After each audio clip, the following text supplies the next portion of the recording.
Hi Tom, I finally found the chance to have a word with you. I've seen you running around between sessions at the Corporate World Intelligence at Dubai.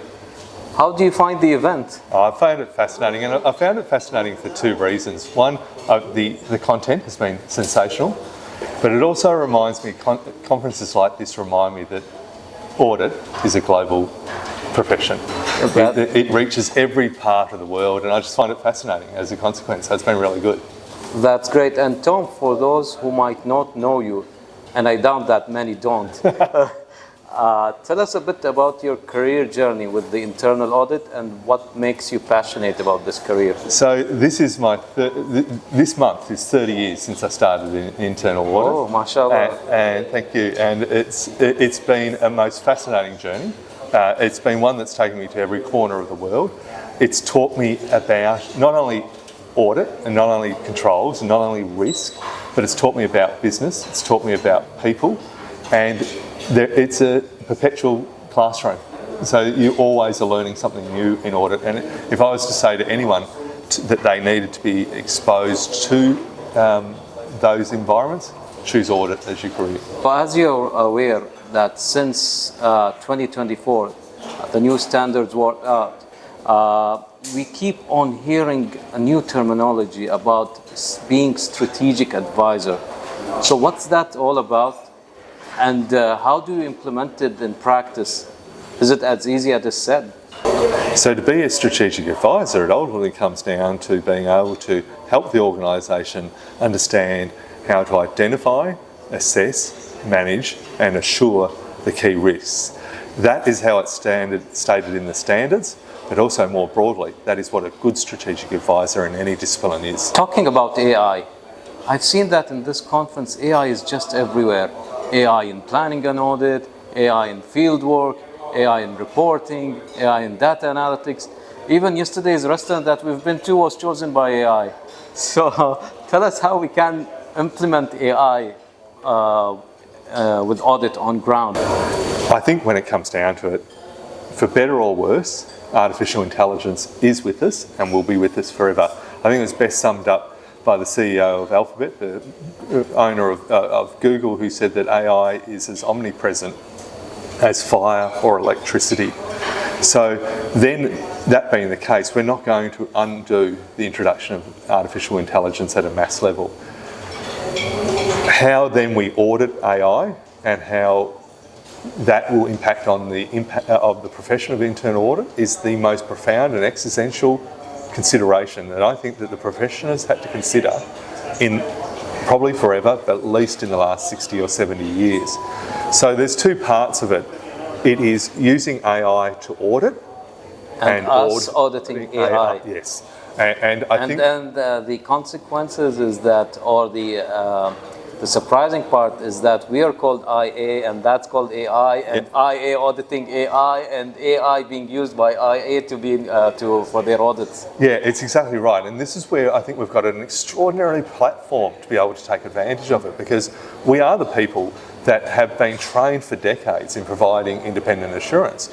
What everyone's calling out for with regards to AI at the moment is some form of independent assurance with regards to model accuracy, model bias, model hallucination, whatever it might be.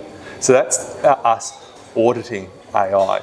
Then there's using AI to help us audit, which is in many respects the automation of processes. But rather than just automating old processes, my respectful challenge to everyone is to revisit the processes first. Ask of yourself, should we be doing an annual audit plan, or should it be done monthly? Should it be done weekly? In some organisations, it might even need to be revised daily. I've seen 5 years audit plan as well, still practiced today. Yeah, so 5 years ago, we were in the middle of the start of a once-in-a-lifetime pandemic, and we know what changes that wrought for us all. We have no idea what the next 5 years are going to be. So I ultimately break it down to that we're not going to stop the development of AI. That horse has left the stable.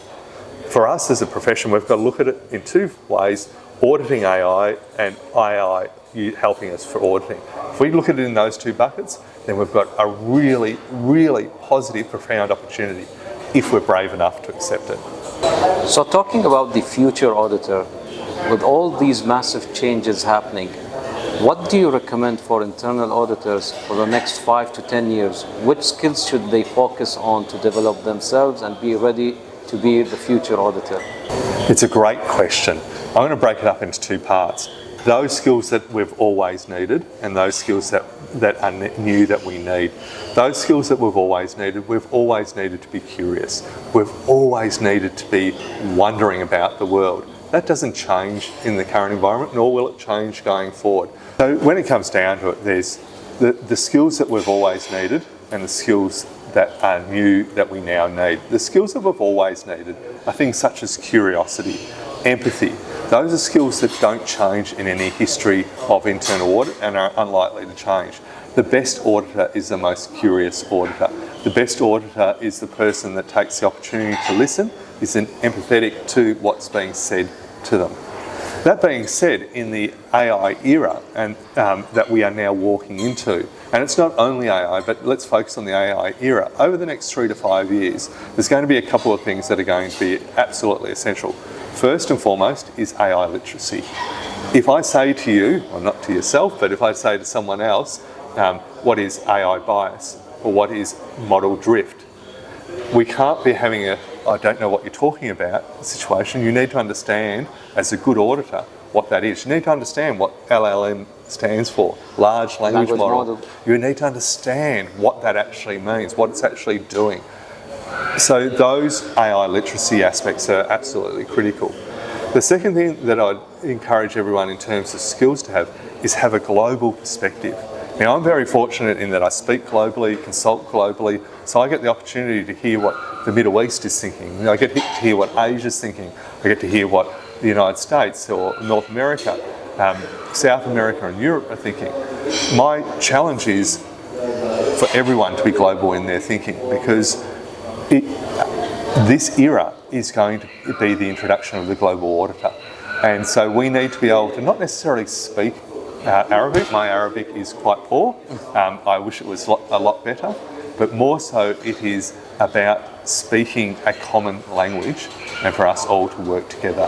So in summary, it is the skills that we've always had, curiosity and empathy, but they get more important, and then the new skills of AI literacy, global perspective, and when it finishes, just be a nice person. That is always a very good skill for an auditor. Totally agree with you. Thank you so much, Tom, for your invaluable insights. And I would like also to thank Corporate World Intelligence for arranging these special equipments for us. And for those watching this clip, thank you very much for tuning in. See you. Thank you.